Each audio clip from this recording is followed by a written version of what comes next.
Donc, Olivia Tavares, je travaille à l'ITAB, je suis chargée de mission élevage biologique et je vais vous présenter comment on a choisi les indicateurs dans la méthode bouquet. Donc, comme Bertrand vous a présenté, en fait, on est parti, une fois que les travaille sur quel service on voulait analyser, on s'est posé la question de comment choisir les indicateurs les plus pertinents pour bien exprimer les services identifiés. Notre cahier des charges pour cette réflexion donc, était pour la méthode bouquet, la cible était des éleveurs, des techniciens d'élevage et aussi des contextes, à appliquer sur des contextes des parcours agroforestiers. L'objectif était que la méthode elle soit applicable sur une demi-journée maximum pour que ça ne soit pas trop prenant au temps, que cela n'entraîne pas de coûts supplémentaires d'analyse ou de choses comme ça, et puis qu'elle soit plutôt simple à comprendre et facile à réaliser par des personnes pas forcément spécialistes de chaque domaine. Donc, pour ça, dans les cas du projet, on a mis en place des groupes thématiques avec des partenaires.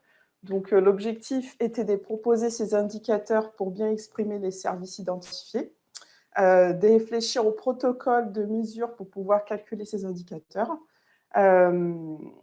Ensuite, ces protocoles de mesure ont été appliqués pendant 2 phases tests sur les terrains, sur des fermes, sur des sites XP et des fermes commerciales. Donc, les groupes thématiques ont permis de bien analyser ces données récoltées et proposer des évolutions suite au retour du terrain. Et aussi, on a travaillé sur l'interprétation des indicateurs avec ces groupes thématiques-là. Donc, il y en avait plutôt 5 groupes avec des partenaires du projet sur la biodiversité, l'économie, une dimension un peu plus sociale, l'impact environnemental et les bien-être des animaux. Donc, voilà, les travaux principaux de proposition d'indicateurs pour bien correspondre à chaque service qui faisait que les indicateurs ils devraient synthétiser ou simplifier des données qu'on avait trouvées pertinentes. Donc, la première phase test sur les terrains des protocoles de mesure. Donc, une fois qu'on avait travaillé sur les premiers protocoles, donc il y a une phase test en 2018 avec les lycées nature, les lycées des Sicaudières, l'INRA du Magnereau, les palmipoles et la FAF. Donc, sur des bandes de poulets de chair et palmipèdes. Et du coup, qui ont appliqué les différents protocoles et on a eu des retours par rapport à la faisabilité des différents protocoles, quelles étaient les contraintes d'application, est-ce que ce qu'on récoltait comme données permettait vraiment de calculer ces indicateurs-là et est-ce que ces indicateurs ils étaient pertinents par rapport aux services qu'on voulait travailler.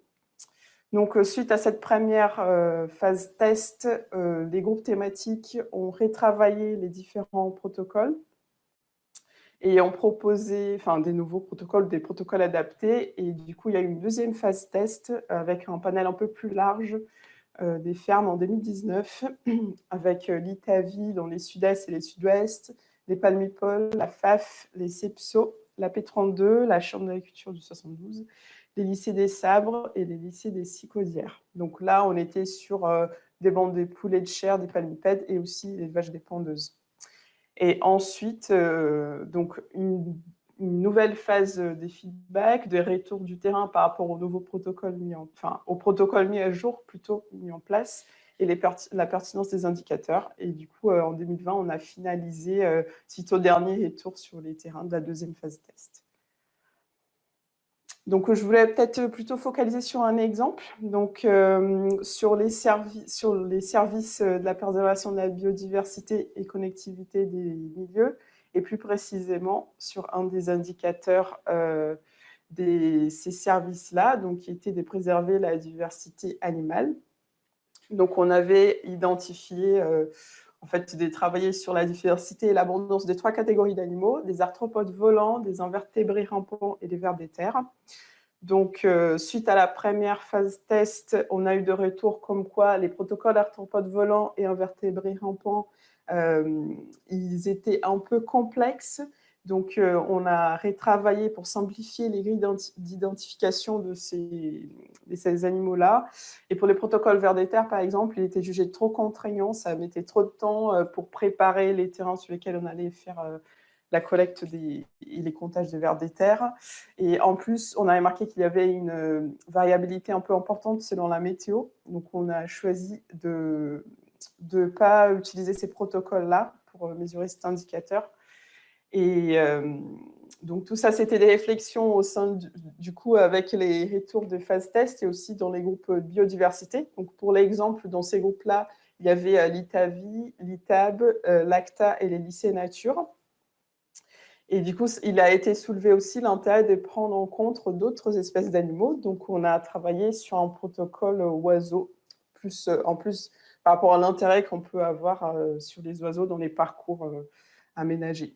Donc, suite à ces retours du terrain, on a retravaillé sur les protocoles. On en a proposé certaines évolutions. Et du coup, suite à la deuxième phase test sur les terrains, on a travaillé sur les protocoles des oiseaux, les protocoles des arthropodes volants et des invertébrés rampants. Donc, les feedbacks étaient plutôt que les protocoles invertébrés rampants, il était trop long à mettre en place parce que ça nécessitait 2 passages préalables au terrain, plus un passage au labo et puis l'identification qui était quand même longue.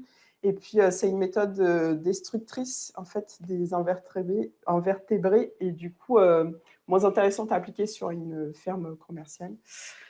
Et puis les protocoles oiseaux, en fait, il était jugé difficile à mettre en place par des non-initiés pour distinguer les champs. Et on s'est posé aussi la question de l'influence de l'environnement, enfin, oui, de ce qui était autour du parcours et de la ferme et vis-à-vis des oiseaux observés.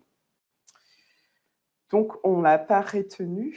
Et donc, à la finalisation, donc, suite à ces feedbacks du terrain, les groupes sur la thématique et de la biodiversité, on a décidé de retenir uniquement les protocoles des arthropodes volants parce qu'on avait quand même de très bons retours sur ces protocoles-là. C'est-à-dire que c'était une méthode en fait, où on a un transect sur les parcours et on a une grille d'identification. Donc, ça ne prend pas beaucoup de temps. Il y a... et l'éleveur, il peut le faire soit tout seul, soit avec un technicien. C'est assez facile de mettre en œuvre. C'est simple et du coup assez intéressante. Donc, on l'a gardé et on a après travaillé pour affiner les calculs de cet indicateur-là dans les cadres de l'outil. Donc, on a retenu l'indice des Shannon, donc qui permet de bien prendre en compte le nombre d'espèces et l'abondance des individus au sein de chaque espèce observée.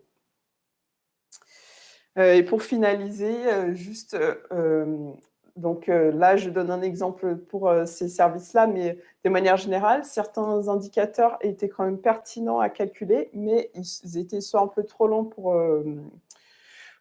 prendre les mesures, soit ils nécessitaient une expertise un peu plus fine ou des analyses qui pourraient être coûteuses.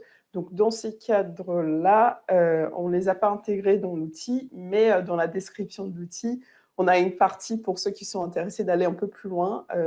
Donc, ils peuvent quand même prendre en compte d'autres espèces. Donc là, pour les coups, ils peuvent quand même prendre en compte les vers des terres, les oiseaux, s'ils sont intéressés. Voilà, merci.